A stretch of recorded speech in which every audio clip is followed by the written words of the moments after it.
Well, the more serious news now, breaking within the last hour, we have learned that a pilot involved in a plane crash earlier today at Montgomery Gibbs Airport has passed away. This all happened around noon this afternoon when the small commuter plane was attempting to take off. Fire crews rushing to that scene. We spoke with Battalion Chief John Fisher to hear more about the steps that first responders took to try and rescue that pilot. Take a listen.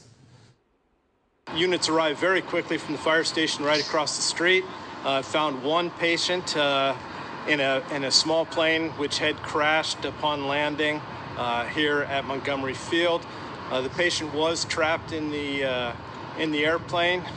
Units quickly extricated the patient, and he was transported to Sharp Hospital as a trauma and critical condition.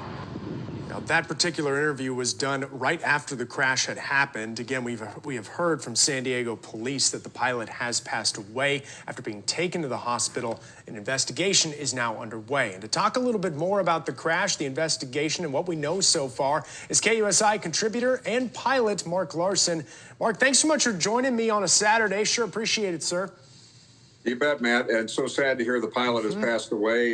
Certainly our thoughts and prayers go out to his family and friends and other loved ones.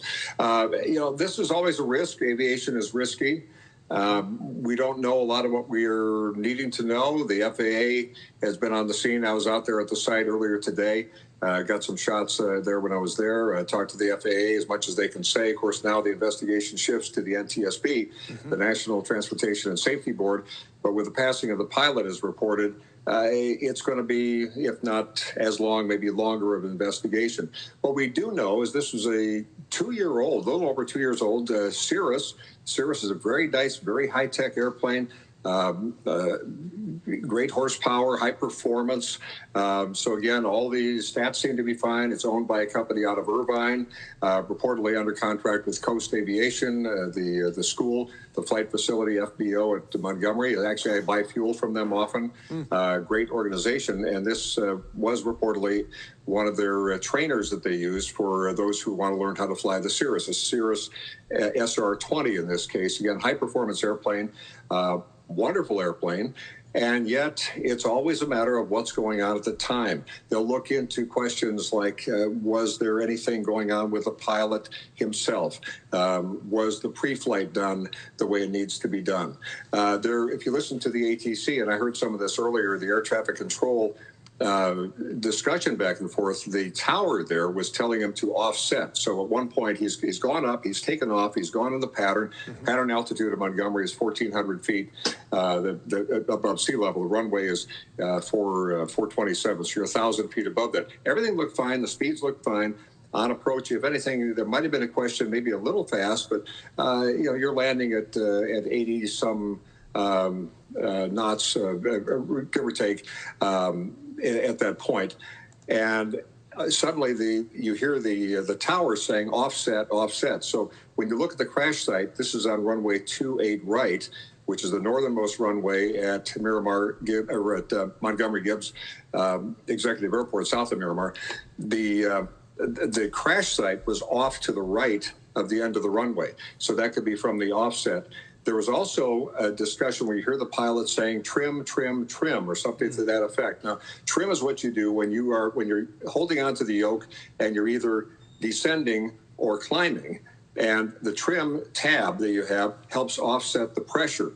And so without getting too much into the weeds of aviation there's a trim tab, as many airplanes have, including the ones that I fly, where you have that on your yoke.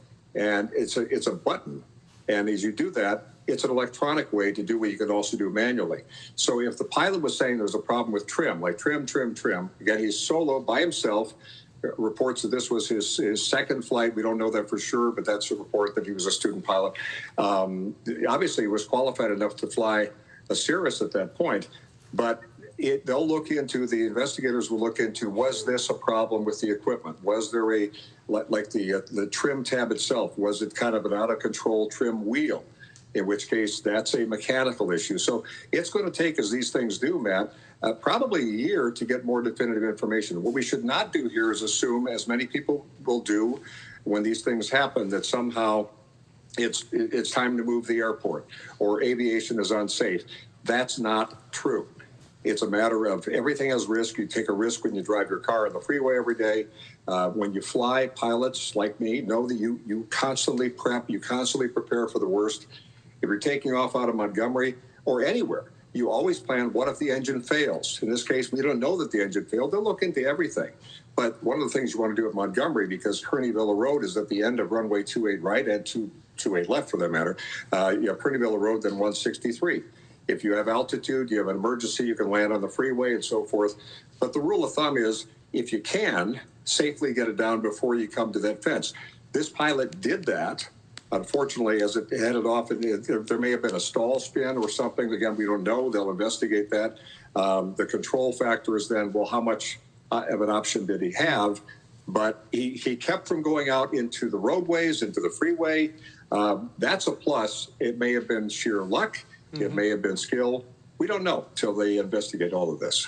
Well, Mark, we appreciate your insight. You covered every question I was going to ask you. Just sorry to hear that this pilot has passed away in this particular crash. We'll, of course, be talking with you as more comes out with the investigation. Thank you, sir. And I'm going to go fly tomorrow because sometimes people say, oh, it's not safe to fly. You know, you do your diligence, Sure. Get up and keep going. But it's so sad to see this happen.